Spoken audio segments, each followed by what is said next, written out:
Welcome to my channel accounting practical question में हम पढ़ रहे हैं फंड फ्लो स्टेटमेंट।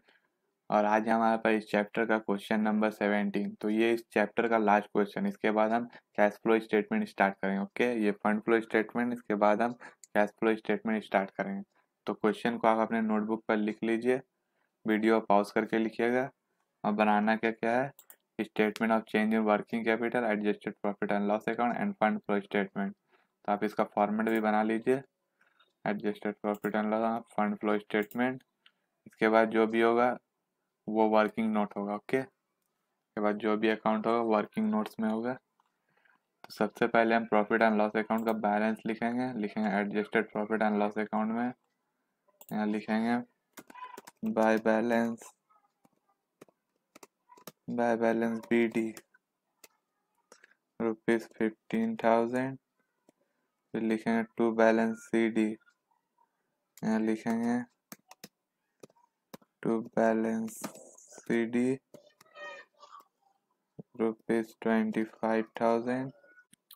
तो इसके बाद क्या है, इसके बाद हम देखेंगे एडजस्टमेंट। तो फर्स्ट एडजस्टमेंट क्या है कि प्लांट को सेल किया गया ₹20,000 में और डेप्रिसिएशन हुआ ₹8,000 का, और प्लांट को परचेज किया गया था ₹25,000 में।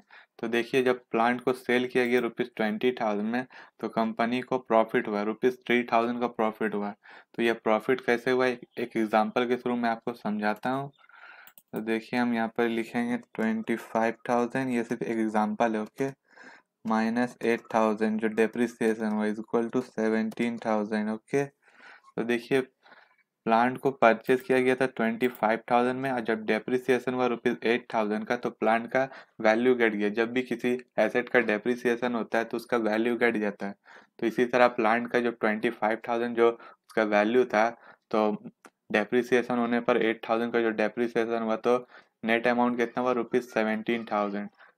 तो प्लांट का नेट अमाउंट कितना हुआ, ₹17,000। तो जब 17,000 का प्लांट को सेल किया गया ₹20,000 में, तो इस हिसाब से कंपनी को प्लांट सेल करने पर ₹3,000 का प्रॉफिट हुआ। ओके, ₹3,000 का प्रॉफिट हुआ, तो हम इसे मिटा देते हैं, इसको हटा देते हैं। इसके बाद हम बनाएंगे plant account. Okay, plant account बनाते हैं। प्लांट अकाउंट में लिखेंगे to balance B D, to balance B D कितना ओपनिंग अमाउंट है, ₹18,000। और फिर क्लोजिंग अमाउंट लिखेंगे by balance C D, by balance C D, by balance C D closing amount है 96,000। ओके, इसके बाद क्या हुआ, प्लांट को सेल किया गया ₹20,000 में। लिखेंगे बाय बैंक अकाउंट, ब्रैकेट में लिखेंगे सेल। ओके, ₹20,000 में सेल किया गया। फिर इसका डेप्रिसिएशन है, लिखेंगे bye depreciation, bye depreciation ₹8,000। Okay, ₹8,000। अब देखिए, सेल करने पर जो मैंने एग्जांपल दिया था ₹3,000 का जो प्रॉफिट हुआ है, तो उसे लिखेंगे to adjusted profit and loss account. Okay, तो adjusted profit and loss account ₹3,000। अब इसे कैलकुलेट करते हैं, प्लांट अकाउंट को कैलकुलेट करते हैं रुपीज। तो क्रेडिट साइड में होगा 1,24,000, 1,24,000।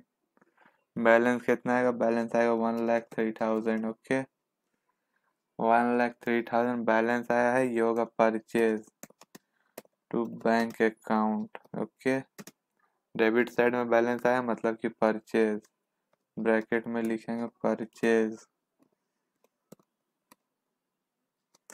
Bracket close. तो ये जो प्रॉफिट हुआ, जो डेबिट साइड में जो प्रॉफिट हमने लिखा है ₹3,000, तो इसे लिखेंगे adjusted profit and loss account में। यहाँ लिखेंगे by profit on sale of plant. My profit on sale of plant ₹3000.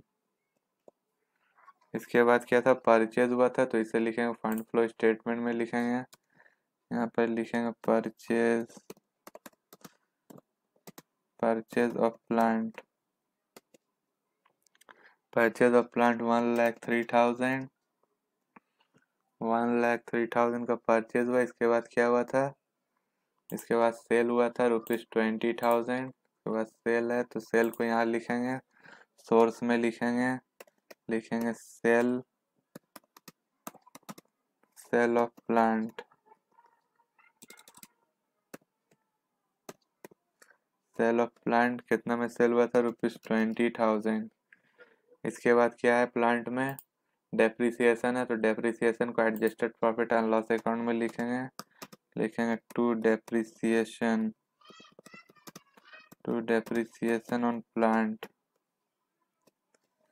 ₹8,000। Okay, तो ये हो गया प्लांट अकाउंट हो गया। इसके बाद देखिए सेकेंड नंबर एडजस्टमेंट है refund to income tax receive ₹1,000। ये इनकम टैक्स रिसीव हो रहा है रिफंड के जरिए। ओके, रिफंड हो रहा है तो इसे लिखेंगे adjusted profit and loss account में लिखेंगे, 8 साइड में by refund to income tax receive, refund to income tax receive.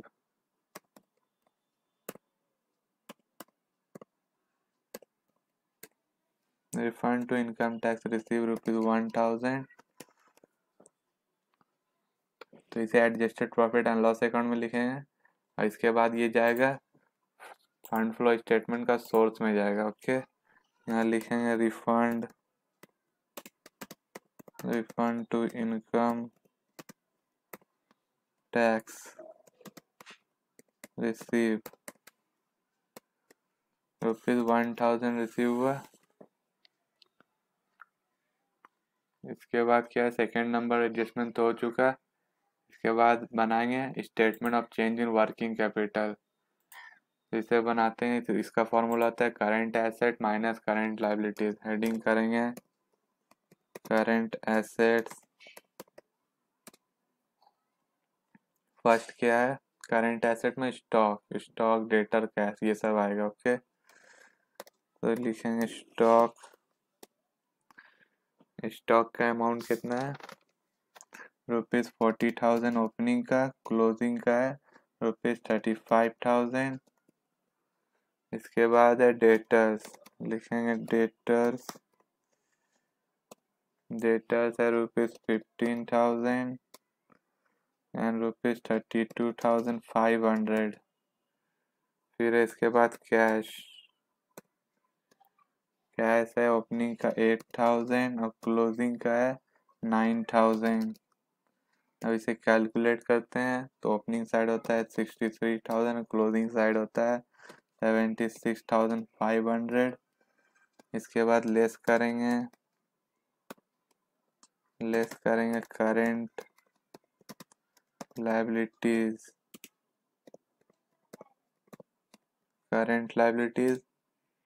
तो करंट लायबिलिटीज में क्या क्या आएगा, सन्ड्री क्रेडिटर ₹20,000, क्लोजिंग का 30,000। इसके बाद है आउटस्टैंडिंग एक्सपेंसेस ₹5,000 और क्लोजिंग में 3,500। इसके बाद है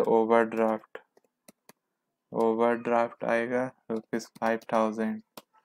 देखिए हमने पिछले वीडियो में जो बैंक ओवरड्राफ्ट था उसे नहीं लिखा था करंट लायबिलिटीज में, क्योंकि बैंक ओवरड्राफ्ट करंट लायबिलिटीज में नहीं आता है। ओके, लेकिन ओवरड्राफ्ट करंट लायबिलिटीज में आता है। फिर इसे देखिए, इसे कैलकुलेट करते हैं 33,000 और फिर क्लोजिंग साइड होता है 32,500। ओके, माइनस करने पर आया ओपनिंग का 33,000 और क्लोजिंग का 32,500। इसका नाम होगा वर्किंग कैपिटल। Working capital. तो ये देखिए 500 डिक्रीज हो गया है, 500 डिक्रीज हो गया है। फिर लिखेंगे decrease, decrease in working capital, decrease in working capital. तो 500 जो डिक्रीज हुआ इसे लिखेंगे फंड फ्लो स्टेटमेंट में। यहाँ पर लिखेंगे decrease, decrease in working capital ₹500। Okay, ₹500। तो ये हो गया statement of change in working capital. इसके बाद हम बैलेंस शीट देखते हैं। तो सबसे पहले शेयर कैपिटल, शेयर कैपिटल का अकाउंट बनाते हैं। अकाउंट में लिखेंगे by balance BD, by balance BD, by balance BD कितना है? ओपनिंग बैलेंस है 50,000। फिर क्लोजिंग को लिखेंगे to balance CD, to balance, to balance CD, closing है 1 लाख। तब इसे कैलकुलेट करते हैं 1 लाख, क्रेडिट साइड में 1 लाख, बैलेंस आया 50,000। जो क्रेडिट साइड में बैलेंस आया इसका मतलब हुआ है इशू। शेयर कैपिटल इशू है, लिखेंगे बाय बैंक अकाउंट, ब्रैकेट में लिखेंगे इशू। तो ये जो इशू हुआ है ये जाएगा फंड फ्लो स्टेटमेंट में। फंड फ्लो स्टेटमेंट का सोर्स साइड में लिखेंगे issue of share capital, issue of share capital ₹50,000। Okay, इसके बाद क्या है? इसके बाद है डिवेंचर। तो इसका भी अकाउंट बनाते हैं। लिखेंगे by balance BD, by balance BD। Okay, by balance BD, opening balance नहीं है, लिखेंगे 0। फिर होगा to balance CD, to balance CD, closing को ₹25,000। ओके, कैलकुलेट करते हैं डेबिट साइड, क्रेडिट साइड में तो कुछ है नहीं, तो बैलेंस कितना होगा 25,000। तो ये जो 25,000 बैलेंस आया क्रेडिट साइड में इसका मतलब कि इशू हुआ है, डिवेंचर इशू हुआ है। लिखेंगे बाय बैंक अकाउंट, ब्रैकेट में लिखेंगे इशू। ओके, तो ये जो 25,000 इशू हुआ है इसे लिखेंगे फंड फ्लो स्टेटमेंट में। यहाँ लिखेंगे सोर्स साइड में इशू ऑफ डिवेंचर,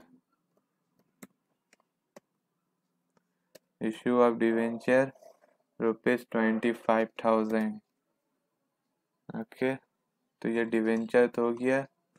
इसके बाद प्रॉफिट एंड लॉस अकाउंट, ये इसे तो हम लिख चुके थे adjusted profit and loss account में। इसके बाद है प्रोपोज डिविडेंड। ये क्या होता है? ओपनिंग पेड होता है, क्लोजिंग क्रिएट होता है। जब ओपनिंग पेड होगा तो इसे लिखेंगे फंड फ्लो स्टेटमेंट में। फंड फ्लो स्टेटमेंट का एप्लीकेशन साइड में लिखेंगे, लिखेंगे propose, propose dividend paid. Okay, opening paid हुआ, कितना रुपया ओपनिंग में? ₹5,000। और फिर क्लोजिंग जो क्रिएट हो तो इसे लिखेंगे adjusted profit and loss account का डेबिट साइड में, लिखेंगे to propose dividend, to propose dividend, to propose dividend. Closing का बैलेंस है ₹6,000। ओके, तो ये हो चुका प्रपोज डिविडेंड। इसके बाद जो करेंट लायबिलिटी है ये सब तो हो चुका है। उसके बाद एसेट साइड में है गुडविल। तो गुडविल का अकाउंट बनाते हैं। गुडविल का अकाउंट बनाएंगे, लिखेंगे टू बैलेंस BD, एसेट है तो डेबिट में होगा to balance BD, to balance BD। कितना अमाउंट है ओपनिंग का? ₹15,000। ओके, फिर क्लोजिंग को लिखेंगे by balance CD, by balance CD ₹25,000। Okay, अब इसे कैलकुलेट करते हैं। क्रेडिट साइड में है 25,000, बैलेंस कितना होगा 10,000, बैलेंस हुआ 10,000। ये 10,000 ट्रांसफर हो जाएगा adjusted profit and loss account में, लिखेंगे to adjusted profit and loss account. Okay, तो ये डेबिट साइड में बैलेंस है, इसका मतलब कि adjusted profit and loss account का क्रेडिट साइड में इसे लिखेंगे।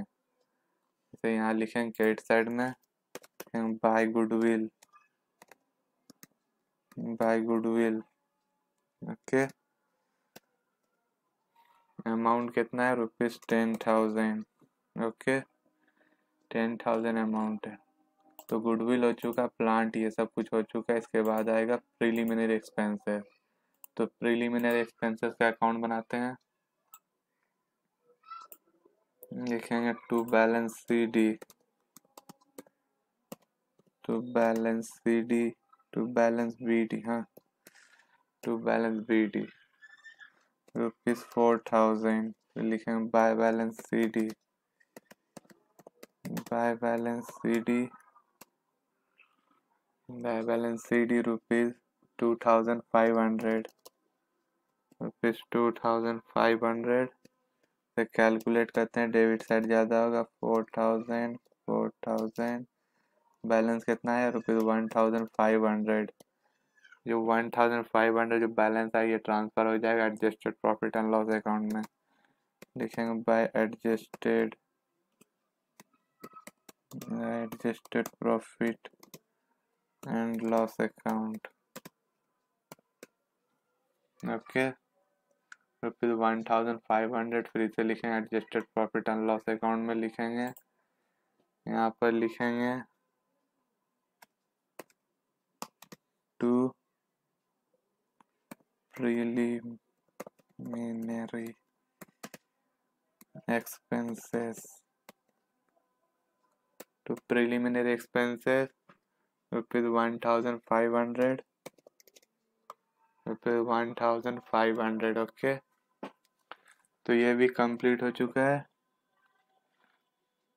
तो देखिए एसेट साइड भी कंप्लीट हो चुका है। तो अब हम इसे कैलकुलेट करते हैं, statement of change in working capital. ये जो डिक्रीज हुआ था इसे हम लिख चुके थे फंड फ्लो स्टेटमेंट में।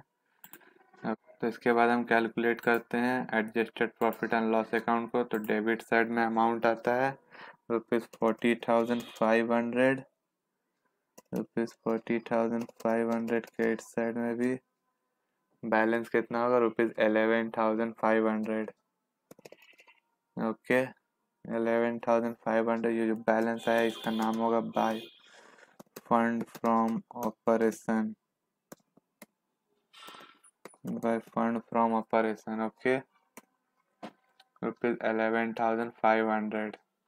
फिर इसे लिखेंगे फंड फ्लो स्टेटमेंट का सोर्स में, लिखेंगे यहाँ लिखेंगे fund from operation. Okay, fund from operation ₹11,500। तो अब हम इसे कैलकुलेट करते हैं फंड फ्लो स्टेटमेंट को। तो सोर्स साइड में होता है 1,08,000 और एप्लीकेशन साइड में भी होता है 1,08,000। तो बोथ साइड इक्वल है, सोर्स और एप्लीकेशन दोनों इक्वल हुआ। इक्वल हुआ तो करेक्ट है, अगर इक्वल नहीं होता है तो मिस्टेक हुआ। ओके ओके, तो हम नेक्स्ट वीडियो में हम कैश फ्लो स्टेटमेंट स्टार्ट करेंगे। तब तक के लिए गुड बाय।